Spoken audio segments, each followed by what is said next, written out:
देखिए, प्रपोजल्स की बहुत सारी इकसाम हुआ करती हैं और one such type is research proposals. अब हम कुछ टाइप्स को भी देखेंगे, बट उनमें एक ऐसी टाइप है जिसका ताल्लुक एकेडमिक काम से है।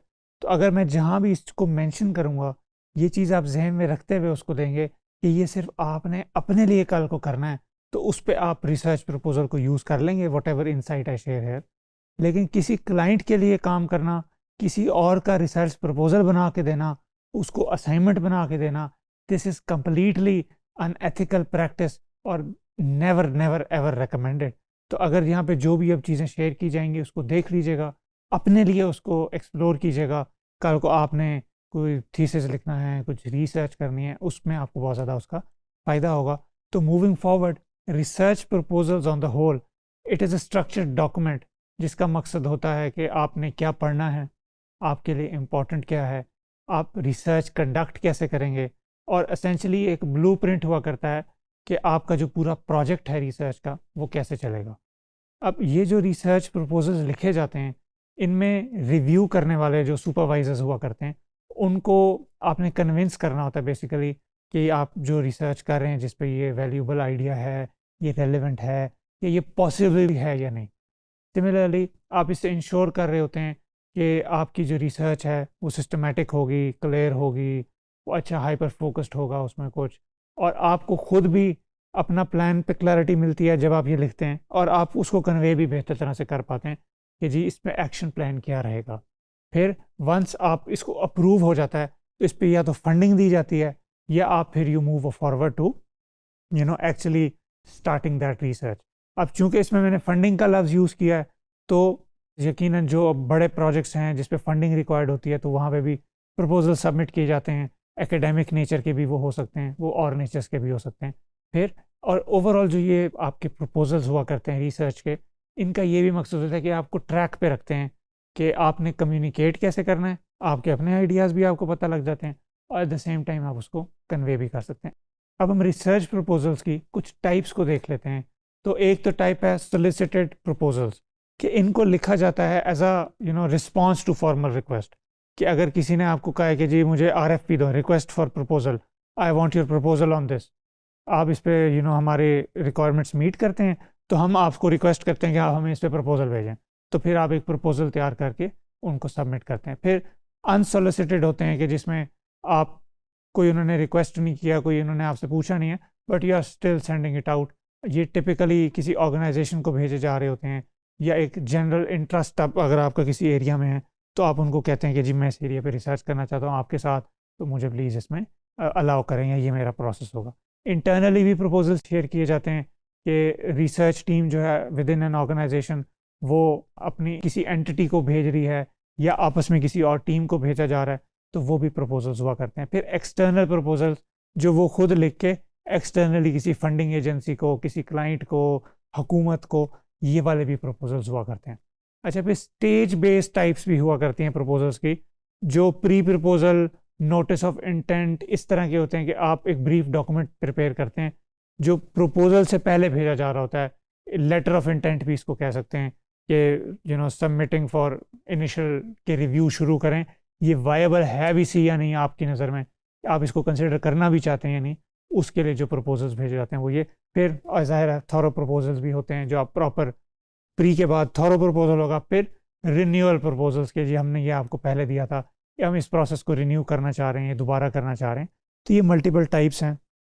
एटलीस्ट आपको इनका बहुत अच्छा अंदाज़ा होना चाहिए, ताकि कल को when you step forward, client कोई भी बात करे, कोई स्टूडेंट, कोई टीचर, कोई बात करे, आपको पता हो कि आप क्या स्किल सीख रहे हैं, उसमें क्या क्या इंक्लूडेड होता है, और उसको आप कैसे इंप्लीमेंट कर सकते हैं अपनी ज़िंदगी बेहतर बनाने के लिए।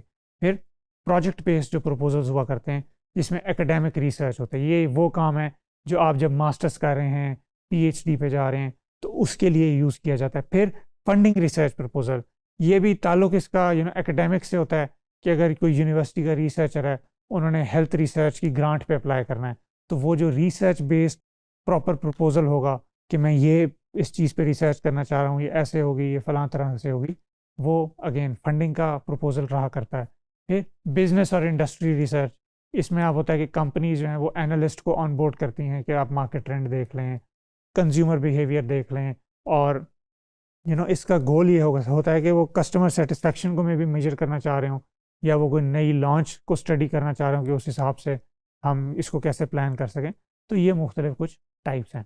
अब एक रिसर्च प्रपोजल के जो की कंपोनेंट्स हैं, मेन टाइटल पेज होगा, एब्स्ट्रैक्ट होगा जिस पे उसकी सारी समरी होगी, फिर बैकग्राउंड में आप एक शेयर करेंगे जो इंट्रोडक्शन में ही बैकग्राउंड कवर कर लिया जाता है, फिर प्रॉब्लम स्टेटमेंट सामने रखी जाती है कि जी क्या प्रॉब्लम है, क्या गैप है जो आपने आइडेंटिफाई किया और आप उसको फिल करना चाह रहे हैं थ्रू दिस रिसर्च। फिर रिसर्च के ऑब्जेक्टिव्स या उसके सवाल, किन सवालों के जवाब ढूंढने आप निकले हुए हैं, ये आप उनको पहले बता देते हैं। फिर लिटरेचर रिव्यू कि आपने उस टॉपिक पे एग्जिस्टिंग और किस किस ने बात की हुई थी उसकी समरी, उसका रिव्यू डिटेल्ड, वो भी आप मेंशन करते हैं ताकि पता हो कि इसके ऊपर ऑलरेडी क्या हो चुका है। फिर अपना रिसर्च मेथडोलॉजी शेयर करते हैं, ये एकेडमिक प्रपोजल्स के लिए है ये सारा कुछ, कि आपकी क्या मेथड है, आपने क्वांटिटेटिव किया है, क्वालिटेटिव किया है, अगर किया है तो टूल्स कौन से यूज़ किए हैं, सैम्पल साइज़ क्या था, आपके मेथड्स क्या थे, ये तमाम चीज़ें। फिर आपके एक्सपेक्टेड आउटकम्स क्या रहे, what you hope to discover out of this.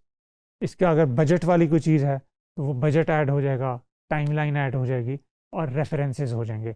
अब जो एक्चुअल प्रॉपर जो आपने फुल ऑन प्रपोजल भेजा करते हैं एकेडमिक्स में, उसमें फिर इन चीज़ों में फ़र्क आ जाता है कि एक्सपेक्टेड आउटकम की बजाय आपने मेथड में फिर एक्सपेरिमेंट्स जो किए हैं वो उसको प्रूव करने के लिए वो लिख दिया आपने।